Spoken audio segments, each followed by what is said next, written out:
నీకేం తెలిసే మొగుడు లేచిపోయిందానివి? నీకా బాధ గురించి ఏం తెలుస్తుంది?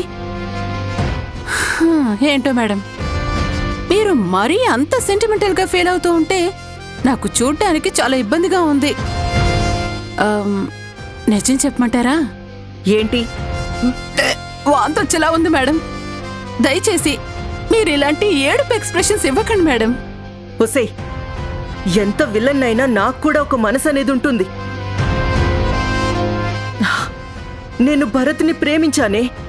నా కళ్ళ ముందే భరత్ శవాన్ని చూశాను. మనసులో బాధ లేకుండా ఉంటుందా చెప్పు?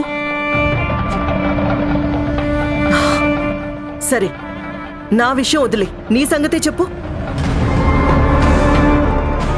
ఒకవేళ మీ ఆయన నిన్ను వదిలిపెట్టి ఇంకొకరితో లేచిపోయినా సరే, రేపొద్దున్న మీ ఆయన నీ కళ్ళ ముందు చనిపోయి కనిపిస్తే కనీసం అయ్యో పాపం అనిపించదా? కళ్ళల్లో కన్నీళ్లు రావా?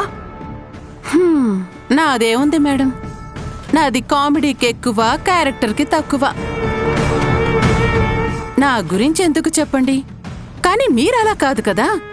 మీరు ఒరిజినల్ క్వాలిటీ విలన్ కదా. మీరేడిస్తే ఎవరైనా నమ్ముతారా చెప్పండి? నీకర్థం కాదులేవే నా బాధ. నీకే కాదు, నన్ను తిట్టుకునే ఎవ్వరికీ నా బాధ అర్థం కాదు. ఎందుకంటే ఒక్కళ్ళు కూడా నా స్థానంలో ఉండి ఆలోచించరు కదా. అందుకే మీకెవ్వరికీ నా పెయిన్ అర్థమే కాదు. నిజం చెప్పమంటావా? ఈ ప్రపంచంలో హీరో హీరోయిన్ క్యారెక్టర్స్ కంటే విలన్ క్యారెక్టర్సే చాలా స్ట్రాంగ్ అయినవి. ఎవరినన్నా ప్రేమించినా ద్వేషించినా ఒక రేంజ్ ఉంటుంది. అలాగే బాధపడ్డా కూడా ఒక రేంజ్ ఉంటుంది. నీకేం అర్థం అవుతుంది నా పెయిన్?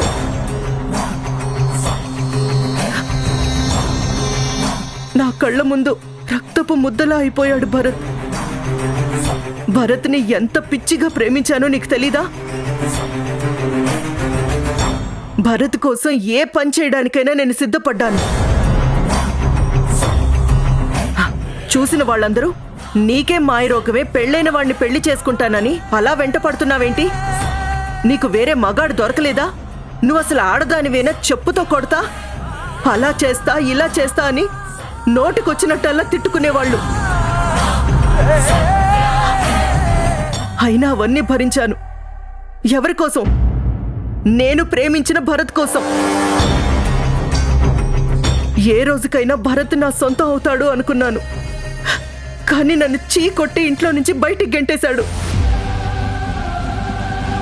అయినా పర్వాలేదులే, కనీసం నేను భరత్కి దూరం అయిపోయినా నా కళ్ళ ముందు ఎక్కడో అక్కడ కనిపిస్తూ ఉంటాడు. అప్పుడప్పుడైనా అతన్ని చూసి నా ప్రేమని బతికించుకోవచ్చు అనుకున్నాను. కానీ భగవంతుడు నాకు ఆ అవకాశమే లేకుండా చేశాడు. ఏంటో మేడం, మీ పర్ఫార్మెన్స్ చూస్తుంటే అనుమానంగానే ఉన్నా, మీ కన్నీళ్లు చూస్తుంటే అయ్యో పాపం అనిపిస్తోంది. చూసావా, నా పరిస్థితి చూసి నీకే అలా ఉంటే అక్కడ చంద్రిక, మీనాక్షి వాళ్ళ పరిస్థితి ఎలా ఉంటుందో ఒక్కసారి ఆలోచించు.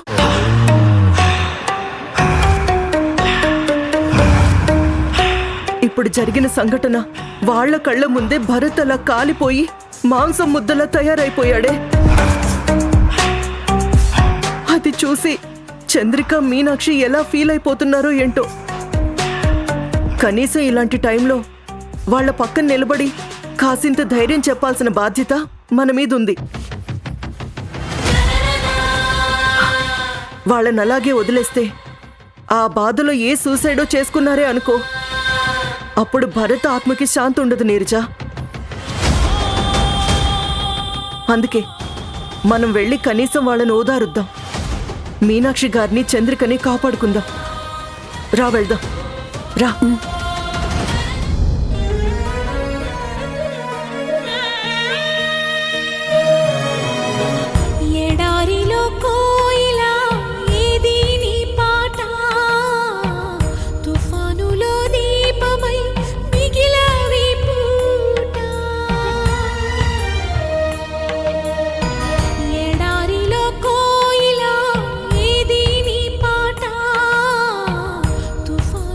దీపం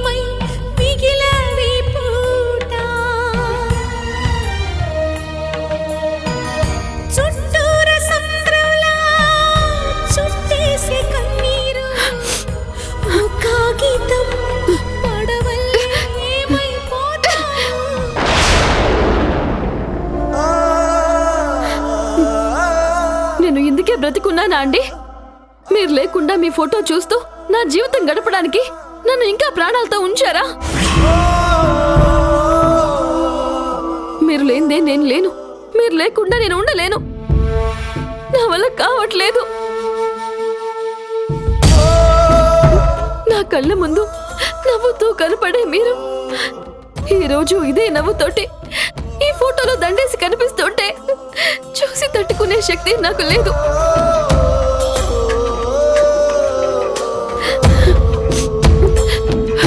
వచ్చేస్తున్నాను, నేను కూడా మీ దగ్గరికి వచ్చేస్తున్నానండి.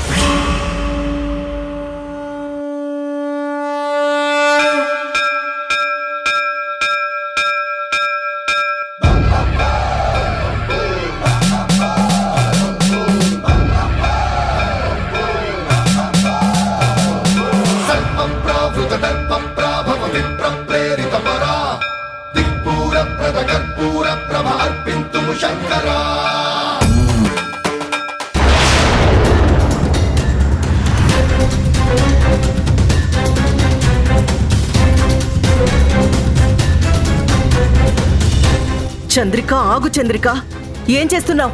వదలు ఆగు రుద్రాణి. చంద్రిక, ఏం చేస్తున్నావు? చంద్రిక వదులు. నేను బ్రతకలేను. చంద్రిక,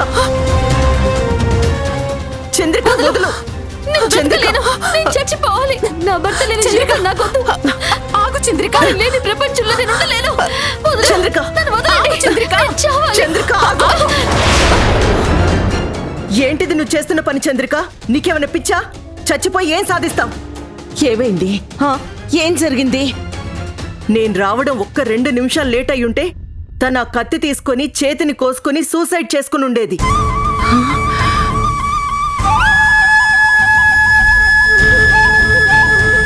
ఏంటి చంద్రిక, ఏం నువ్వు చేస్తున్న పని? ఎందుకు బతకాలత్తయ్యా? ఆయనతో కలిసి నిండు నూరేళ్లు ఆనందంగా గడుపుదామనుకున్నాను. ఆయన లేని ప్రపంచం నాకు శూన్యం.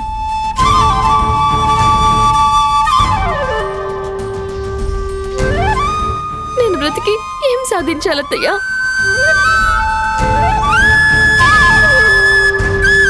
వద్దు, ఆయన లేని జీవితం నాకొద్దు. ఆయన లేకుండా ఆయన జ్ఞాపకాలతో బతుకుతూ జీవితం వెళ్ళదీయడం నా వల్ల కావట్లేదు అత్తయ్యా.